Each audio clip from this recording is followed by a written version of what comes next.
අද අපි කතා කරන්න යන්නේ කොහොමද ඔයාට ගැළපෙන පරිදි high quality animated banner එකක් සකසා ගන්න කියලා. ඉතින් ඔයාලා මුලින්ම කරන්න ඕන Google එකට ගිහිල්ලා auto creative co කියලා search කරන්න. ඉතින් එහෙම search කරාට පස්සේ ඔයාට මුලින්ම බලා ගන්න පුළුවන් autocreative.co කියන එක. ඉතින් අන්න ඒ link එක click කරන්න. ඉතින් ඔයාලට බලා ගන්න පුළුවන් මෙන්න මේ වගේ interface එකක් තමයි මේ creative කියන website එකේ තියෙන්නේ. ඉතින් එයාලගේ Discord icons තියෙනවා, Discord profile banners තියෙනවා, ඒ වගේ ගොඩක් දේවල් තියෙනවා. දැන් මම මෙතනදි තෝරන්නේ free animated banner මේක කියන එක. ඔයාලට අනිත් දේවල් try කරලා බලන්න පුළුවන්. free animated banner මේක කියන බටන් එක ක්ලික් කරාට පස්සේ ඔයාලට බලා ගන්න පුළුවන් මෙයාලගේ templates ගොඩක්. ඉතින් මේ templates වලින් ඔයා කැමති එකක් තෝරන්න ඕන. ඉතින් මම මේ මුලම තියෙන triplet කියන banner එක තෝරනවා. ඉතින් ඔයාලා triplet banner එක තේරුවට පස්සේ ඔයාලට බලා ගන්න පුළුවන් මෙන්න මේ වගේ interface එකක්. මේ පැත්තෙන් බැනර් එක තියෙනවා. ඊට පස්සේ අපිට මොනවද දෙන්න ඕන ෆීචර්ස් කියලා මේ පැත්තෙන් දෙන්න ඕන.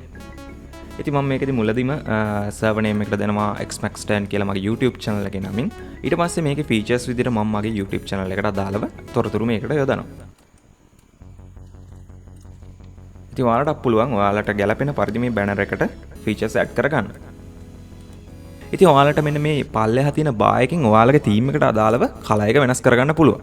ඉතින් මම මෙතනදී වෙන මේ කොළ පාට වගේ කලර් එකක් දීලා I am not a robot කියන එක දීලා ඊට පස්සේ මම මෙතන මේ render බටන් එක ක්ලික් කරනවා.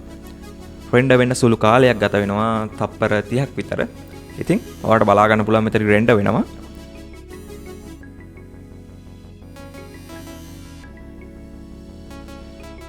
ඉතින් මෙහෙම render වුණාට පස්සේ ඔයාලට නැවතත් ඒ interface එකම පෙන්නුම් කරලා පල්ලෙහාට ඔයාට අදාළ banner එක පෙන්වනවා. ඉතින් ඔයාලට මෙන්න මේ වගේ final renders කියන යටතේ standard සහ low resolutions කියන එක බලා ගන්න පුළුවන්. ඒ කියන්නේ මෙතන high resolutions, මෙතන low resolutions. ඉතින් ඔයාලට මෙන්න මේ download button එක click කරාට පස්සේ ඔයාලට අදාළ banner එක download කරගන්න පුළුවන්. ඒක GIF එකක් විදිහට තමයි download වෙන්නේ. ඉතින් ඔයාලට ඒකත් open කරලා බලා ගන්න පුළුවන්.